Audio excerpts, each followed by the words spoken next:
the Masculinity Unmasked podcast with hosts Max Wilson and Greg Styan. Great, we're ready to talk about MaleStigma. So, let's fire away. Fantastic. So Max, great stuff. Great stuff. So Max, you're the host tonight. So let's start. Tell us what we're going to talk about, and then we can dive deeper into the subject. Yeah, brilliant. So, hello and welcome everyone to Masculinity Unmasked. So, for everyone listening, this is a fortnightly conversation that we're having where we're going to delve deep into what it means to be a man in the 21st century. So, I've got Greg here today, and we're going to have a chat about breaking the stigma of men and mental health. So, big topic, this one. Should we dive straight in, Greg? Let's go for it. I've been looking forward to this, so let's go for it. Yeah. So why do you think that there is such a strong stigma still around men discussing their mental health?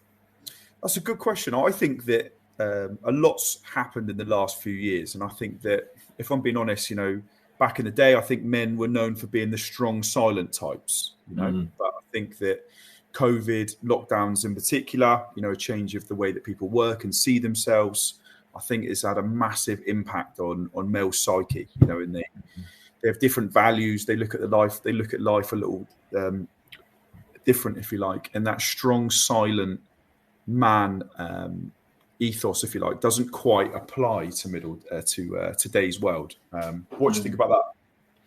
Yeah, it's interesting that you mentioned COVID there and the impact of that. And I think I can certainly relate to that myself in my own journey with a lot of this. And I think you talk about the silence there, and I think just talking to a lot of men, that is a role that we have adopted to sort of remain silent and not speak about how we feel and hold on to that thread of control right until we can't anymore.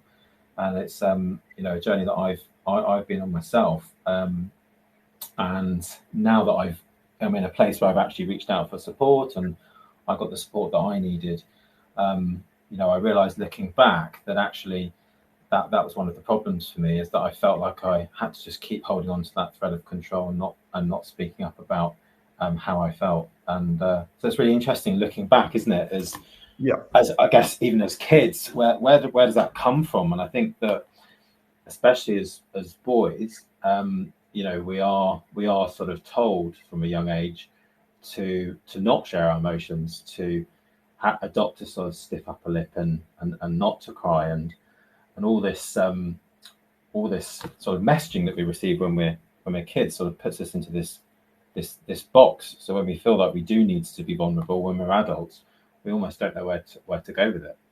Yeah, that's right. I agree. I also feel like a really big important point to identify is that when we're younger, we were surrounded by lots of influences, if you like, And I remember growing up, seeing Rocky and Terminator, all those sort of films, Rambo, and it's these idea of what is this perfect male role model, the idea of strong, silent. And then you realize that outside of Hollywood, when real life hits, it doesn't quite apply, And I've got a good example of this, with Dwayne Johnson, The Rock. He's obviously this big powerhouse of a man, but he openly speaks about his struggles with depression or his struggle with imposter syndrome, And I think that's really important to realize. I think that men feel that they've got to be this character, they've got to have this ideal, they've got to have these characteristics. And I think that actually in reality, life's a little different. I think that men face a struggle trying to keep up with these ideals. I think it's okay to recognize that you've just got to be yourself, really interesting. That's a really great point, that idea of sort of modeling vulnerability. Like, it takes somebody else to take off their mask and say, actually, this is how I'm feeling. And, absolutely. I am feeling a bit shit, and I do feel a bit anxious, or I am depressed, and I've got this going on, for other people to let their mask slide. And in my own journey, I felt like that a lot when I was suffering quite badly with anxiety, and I thought, no one else feels like this, and I've just got to carry on. But it wasn't until I spoke to some close friends, and they said, I actually do feel like that. I feel the same way as what you're experiencing. We let our masks slide, and we had that open interaction, that deeper conversation. And that was so powerful, because I think as guys, we often have these sort of superficial conversations, and often they're great, right? We need conversations about light-hearted things like sport and what we're up to at the weekend and those sorts of things, and gym. But we also need those deeper conversations, and there's not really spaces to go to have those conversations naturally. As we grow up, we have to almost go out and find those spaces. And we've got one this evening with us both talking about this, but obviously there's men's groups, there's community groups, there's coaching, but we really have to sort of hunt for that. And I think it's it's a shame in society that's the way it is. But I guess the message that I want to sort of put out there with this discussion is that as men, we don't need to suffer in silence. We're not alone, and there are other men out there who are willing to take off their masks and listen, and be that space and that opening ear for somebody else. And that's just so important. Going back to the modeling of vulnerability point, how can we show up more in our friendships as men who might be sharing a struggle that they're going through, and how might that actually help a mate rather than sort of keeping that in ourselves. And it's interesting there because you talked about social media, and we think about social media and the role that pop culture plays. I mean, I think to some extent that plays a role, doesn't it, in shaping this culture? Yeah, absolutely. I mean, I've got some great examples of this. I always remember years ago, Robin Williams being a really great example. When you saw him on TV or you saw him on, whatever it might have been, he just seemed to be this happy-go-lucky guy. And the reality was he had some really deep struggles with alcohol and whatever, and obviously, unfortunately, led to his demise, if you like. But I remember thinking from watching all the movies and thinking, how happened to a guy like that, and I openly remember Prince Harry speaking about something similar. I think it's great to see such high-profile people like Prince Harry and like, Dwayne Johnson speak about, their struggles, because these are guys that you wouldn't think would have those bouts of anxiety or those, imposter syndrome type scenarios, But I think that social has got a lot to play with this, the idea of, the 1% of the world in terms of wealth own 95% of all wealth. And I think that influences social media.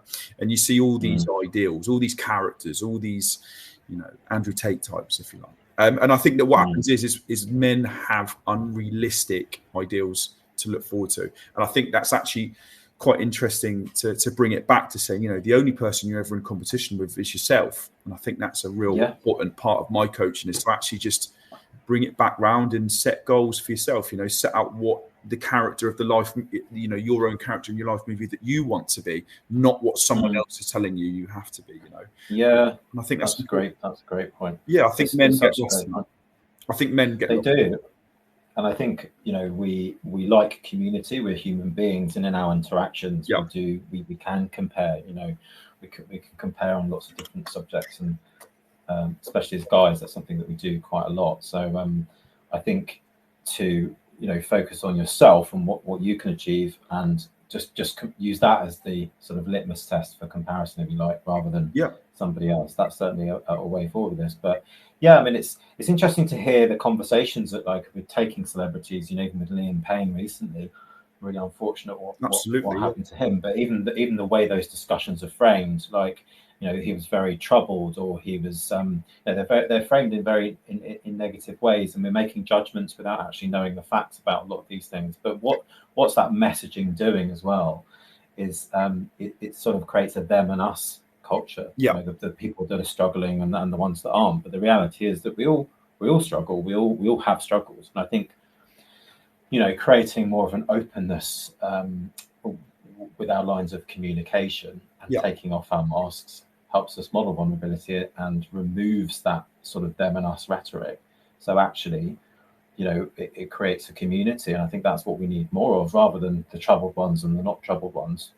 These are people that have had human experiences, as we all have. Let's have a chat about that. Let's get talking about that. And I think that's really needed at the moment. So it is. I feel like men are in a real interesting spot. I feel at the moment. I feel like many men feel like they're bottom of the pile, in fact, and they can't break the cycle. It seems to be a real interesting point from the majority of my clients. These high achieving men that from the outside in look like they have the greatest life ever. You know, they've got the cars, the lifestyle, the holidays, the family, but realistically, and actually when you break it down, they're missing important aspects. You know, this is a really important aspect. You know, men who work 60 hours a week, believe it or not, spend 2.1 hours on average a week with their children, and they work out more than what they spend with their kids. And then they realize why their life is in such an imbalance, you know, and that goes to this sort of ideal that we have an unrealistic expectation on ourselves. But I do think COVID was a massive influence on that. I think pre-COVID, you know, obviously we talked about Robin Williams and Dwayne Johnson, you know, there was this strong silent type, you know, Rocky, Stallone, you know, all these types. And I think that COVID was a turning point for men. I think they realised that there's more to life than work. I think they realised that there's more to life than you know, this ideal. And I think it's just the space that we're in now. You know, like coaching is the second biggest growing business in the world. You know, I think that women predominantly, you know, were the biggest clients, if you like, in this industry, and I know that's changing rapidly. I think we're in a really exciting space. I think for men, I think that where there was doubt, I think now there's light at the end of the tunnel. You know.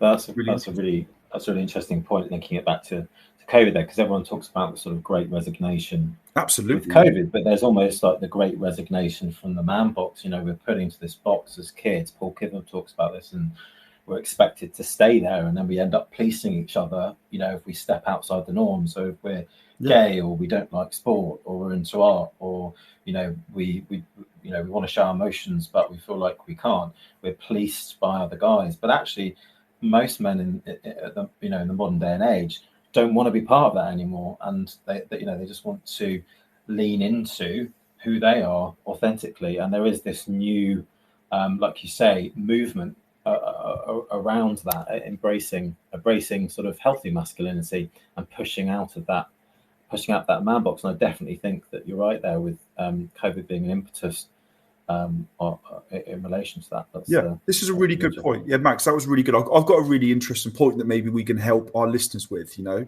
at the moment, there's two trends that have come out this week that they've noticed. You know, one obviously is massive. You know, the idea that fertility, you know, people having less babies than ever before. That's not necessarily talking about men, but it shows that there's a change, if that makes sense. But one thing that is massive at the moment that I've been reading a lot of is that England, for anyone who's listening, me and Max are British from the UK, but England has the greatest level of sick pay, the greatest level of people off work in the world, bigger than America, bigger than anywhere else. For a tiny country like the UK, it's massive and scary statistics. And it's obviously all linked back to this idea of the great resignation and the impact of COVID and the idea of being overwhelmed, you know, of the idea of your head feeling like it's in the hamster wheel, you know, and anxiety spinning that hamster wheel round and round and round. And how do you get out of it? You know, you feel like, you know, your tires are burning and they're spinning, and how do you stop them from spinning? So maybe we could just give a few simple life hacks, if you like, a few life hacks to break that, you know, this male stigma, the idea of the strong silent type, you know. So Max, you got any recommendations you offer your clients? I mean, I think the first thing to say is that, you know, like anything, exercising that vulnerability muscle takes time, and you can go slowly with it, but you've got to start somewhere. And I think a lot of us stay on this island of one day I'll, you know, one day I'll get support, one day I'll speak to my friend, and we never actually get to the point where we do those things because it's easier to sort of put them off because we don't want to move past that discomfort. But leaning into some, you know, discomfort with it is a normal process to create change. So, you know, if you feel a little bit uncomfortable sharing initially, accepting that is part of the process. But I think 9 times out of 10, you'll be met by your mate just with, you know, absolute acceptance of what you said and support, because we're wired to actually have those deeper conversations. I love Brené Brown's quote on this, which is vulnerability is the first thing that I look for in you, but the last thing I want you to see in me. And it's so true. Yeah, that's brilliant. We crave those authentic conversations, but we don't want anyone to see them ourselves. So it's practicing, I think, with the muscle. How about yourself? Yeah, that's a really good question. So I think, talking about today, one of the things is the idea of the strong silence, the idea of people having ideals that aren't realistic, if that makes sense. The influence of social media, Instagram in particular, the idea of thinking that something's achievable. There's something that I speak to all of my clients about.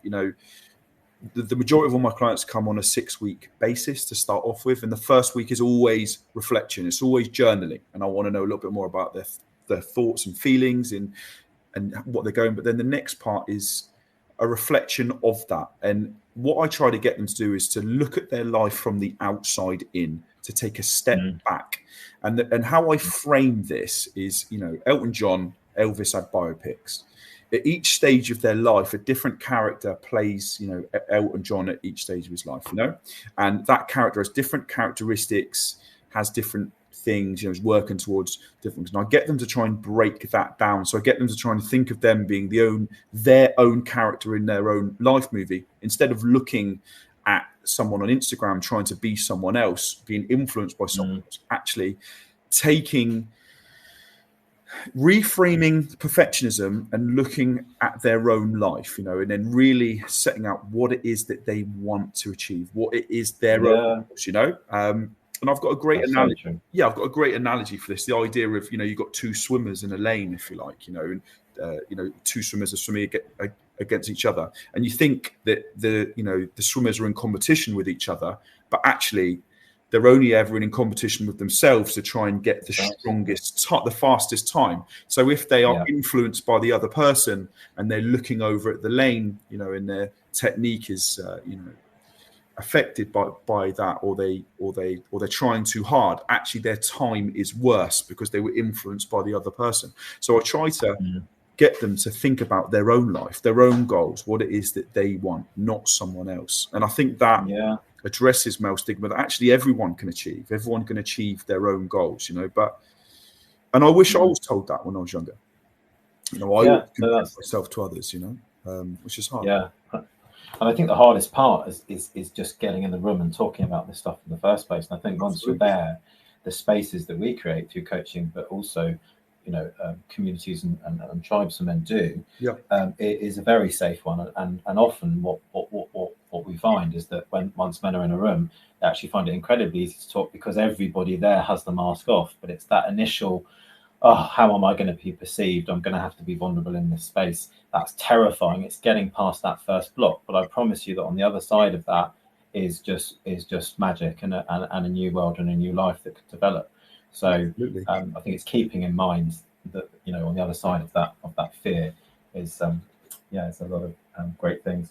Absolutely. Max, I think you picked up some really good points there, and I hope that was really helpful for our listeners. Yeah, they can pick up some good points. Thanks very much for that, Greg. And as always, it's great to chat about these things. And thanks to those of you that are listening. And if you resonate with any of the topics that we have discussed today, or if you've got any ideas and things that you'd like us to talk about, please do get in touch with us. We'd always love to hear from you. We're having another conversation on the 17th of November. We're looking at mind-body connections. We're delving deep into the physical and the mental side of things. But otherwise, we hope you all have a good week ahead, and try and remember that vulnerability is a superpower. It is not a weakness. You go forward into the week ahead. Great stuff, Max. Great stuff, Max. A pleasure, and I'll see you in a week or so.